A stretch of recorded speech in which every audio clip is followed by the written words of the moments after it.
سب سے بڑی نعمت، اس سے بڑی کوئی نعمت نہیں، سب سے بڑی نعمت ہمارے اللہ کا ہم سے راضی ہو جانا، اس کو یاد رکھنا چاہیے۔ ہمارے اللہ کا ہم سے راضی ہو جانا، اس سے بڑی کوئی نعمت نہیں ہے۔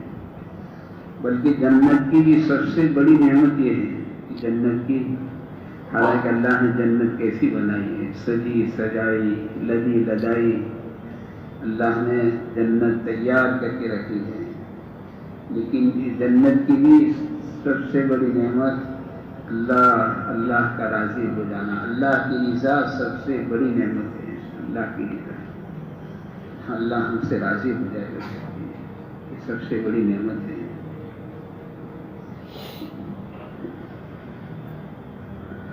اور سب سے بڑی مصیبت اللہ کا ناراض ہو جانا، کہ اللہ ہم سے ناراض ہو گیا، اس سے بڑی کوئی مصیبت نہیں۔ سب سے بڑی مصیبت اللہ کا ناراض ہو جانا۔ جب اللہ ناراض ہو جاتے ہیں تو کہتے ہیں اللہ تعالیٰ ظالم بادشاہوں کو مسلط کرتے ہیں، جس کے ہم تذکرے کرتے ہیں نا بہت جی۔ لیکن مسئلہ یہ ہے کہ اللہ ناراض ہے، جب اللہ ناراض ہو جاتے ہیں تو ظالم بادشاہوں کو اللہ مسلط کر دیتے ہیں۔ اللہ ناراض ہو جاتے ہیں تو بازاروں میں مہنگائی بڑھ جاتی ہے، اس کے ہم تذکرے کرتے ہیں، بہت مہنگائی ہے، یہ اللہ کی ناراضگی کی علامت ہے۔ اللہ ناراض ہو جاتے ہیں تو پھر وقت پر بارش نہیں آتی ہے، اللہ ناراض ہو جاتے ہیں تو ایسی ایسی بیماریوں کے دروازے کھولے جاتے ہیں جس کا نام تمہارے باپ دادوں نے سنا نہیں ہوگا، یہ فرمایا کتابوں میں کہ تمہارے باپ دادوں نے اس کا نام نہیں سنا ہوگا۔ ایسی بیماریوں کے دروازے کھول دیے جاتے ہیں جب اللہ ناراض ہو جاتے ہیں۔ لیکن آدمی اپنی ذات سے فیصلہ نہیں کرے کہ اللہ میرے سے ناراض ہے۔ بہت سارے بیچارے ایسا بولتے ہیں کہ اللہ میرے سے ناراض ہے، مت بولو، ایسا مت بولو، ہم فیصلہ نہیں کر سکتے۔ اس بار لوگ خواب دیکھ کر ہی کہتے ہیں کہ حالانکہ خواب کی تعبیر صحیح کرنی چاہیے، خواب کی تعبیر آپ نے جیسی کری ایسا ہو کے رہے گا انشاءاللہ۔ خواب کی تعبیر اچھی کرو، بعض مرتبہ خواب کی صورت اچھی نہیں ہوتی لیکن اس کی تعبیر بہت اچھی ہوتی ہے۔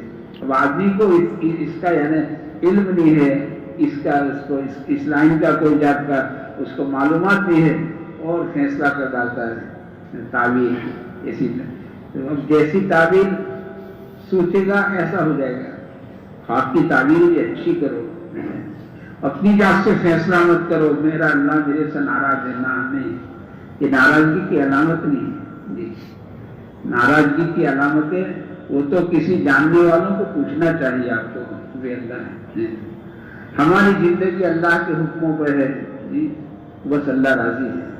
حالات وہ تو واضح مرتبہ اللہ تعالیٰ حالات ڈالتے ہیں جی، حالات ڈالتے ہیں اللہ پاک جی۔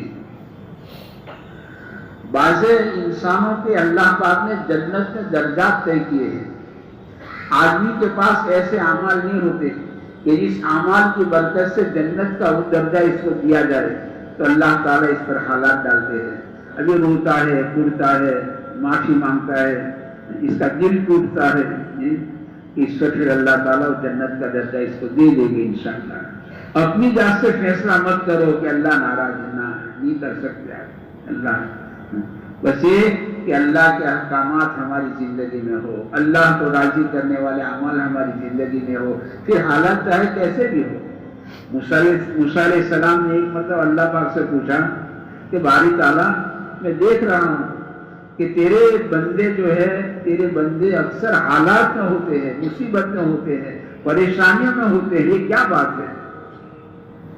تو اللہ پاک نے فرمایا کہ موسیٰ میں اس کے بدلے میں میرے بندوں کو جنت دینے والا ہوں۔ جنت جنتا کا نام نہیں ہے، جنت ہے، جنت اللہ ہم سب کو نصیب فرمائے۔ اس لیے ہمیں یہ رمضان کا وظیفہ دیا ہے، اس کو اللہ سے خوب مانگو، اللہم انی اسألک جنہ، اللہم انی، یا اللہ میں جنت کا سوال کرتا ہوں، اللہم انی اسألک جنہ وأعوذ بک من النار. یا اللہ جہنم سے پناہ مانگ، جہنم سے پناہ مانگتا، جنت کا سوال کرتا بار بار. بندہ کوئی چیز بار بار اللہ سے مانگتا ہے، کہتے اللہ پاک کو اس بندے پر پیار آ جاتا ہے. اللہ ناراض نہیں، اللہ بندے پر اللہ کو پیار آ جاتا ہے بار بار کسی چیز کو مانگنا. اس سے ہمارے پیارے نبی صلی اللہ علیہ وسلم نے ہمیں رمضان کا وظیفہ بتایا ہے کہ اس کو مانگو اللہ سے مانگو. جی اللہم انی اسألک جنہ وأعوذ بک من النار. اس کو خوب مانگو اللہ سے. تو بندہ کوئی چیز بار بار اللہ سے مانگتا ہے تو اللہ کو اس بندے پر پیار آ جاتا ہے. پھر جنت بھی اللہ پاک سے کہتی ہے اے باری تعالیٰ کہ تیرا فلاں بندہ بار بار مجھ کو تیرے پاس مانگتا ہے، یا اللہ تو مجھے اس کو دے دے. جنت کہتی ہے. اور بندہ بار بار اللہ جہنم سے پناہ مانگتا ہے وأعوذ بک من النار، وأعوذ بک من النار. اللہ جہنم سے پناہ مانگتا ہوں. تو جہنم بھی اللہ تعالیٰ سے اپیل کرتی ہے باری تعالیٰ کہ تیرا بندہ بار بار مجھ سے پناہ مانگتا ہے، اے باری تعالیٰ اس تیرے بندے کو مجھ سے پناہ دے دے، چھٹکارا دے دے. جہنم خود اللہ تعالیٰ سے اپیل کرتی ہے، اس کو اللہ تعالیٰ سے خوب مانگے. تو کہتے ہیں ہم اللہ ہمارا اللہ ہم سے راضی ہو جائے، بس اللہ راضی ہو جائے. اس کے رمضان کا وظیفہ دیا اللہ سے خوب مانگو. تو اپنی ذات سے فیصلہ نہیں کرنا کہ اللہ ناراض ہے، نہ. ہماری زندگی اللہ کے حکموں پر ہے، اللہ کا شکر ہے. جی بعض مرتبہ آدمی پر حالات آتے ہیں، اس کا دل ٹوٹتا ہے.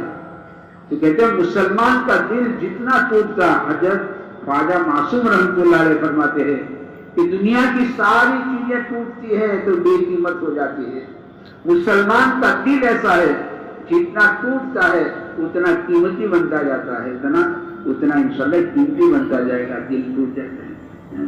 تو ہمارا اللہ ہم سے راضی ہو جائے. اپنی ذات سے فیصلہ کبھی بھی مت کرو کہ اللہ ناراض ہے. ابھی اپنی ذات سے کبھی فیصلہ نہیں کرنا. اللہ راضی، بس ہمارا اللہ راضی ہو جائے. اللہ سے اچھا گمان رکھو. آپ جیسا اللہ سے گمان رکھو گے ایسا اللہ فیصلہ کریں گے. جیسا گمان ایسا اللہ کا فیصلہ. تو اچھا گمان. بس یہ اپنی زندگی دیکھ لو کہ زندگی میں اللہ کے حکم تو نہیں ٹوٹتے ہیں. بس اللہ راضی. حالات چاہے کیسے ہو، حالات کا تعلق اللہ کی خوشنودی سے یا اللہ کی ناراضگی سے نہیں ہے. اللہ کی خوشنودی اور اللہ کی ناراضگی کا تعلق ہماری زندگیوں کے ساتھ ہے کہ زندگی کیسی گزر رہی ہے، زندگی کیسی گزر رہی ہے، زندگی میں اعمال کا کیا حال ہے. یہ دیکھو، اس پر فیصلہ ہوگا کہ اللہ راضی ہے یا اللہ ناراض ہے. اس سے اللہ کی رضا مانگنی چاہیے، خوب مانگنی چاہیے. اب تھوڑے دن میرے دوست رہ گئے ہیں، آج 27ویں رات ہے. اب پتہ نہیں 2 رات یا 3 رات، اللہ بہتر جانتے ہیں. ہمارے مقدر میں ہے، اس میں اپنی محنت کو بڑھا لیں میرے بھائیوں.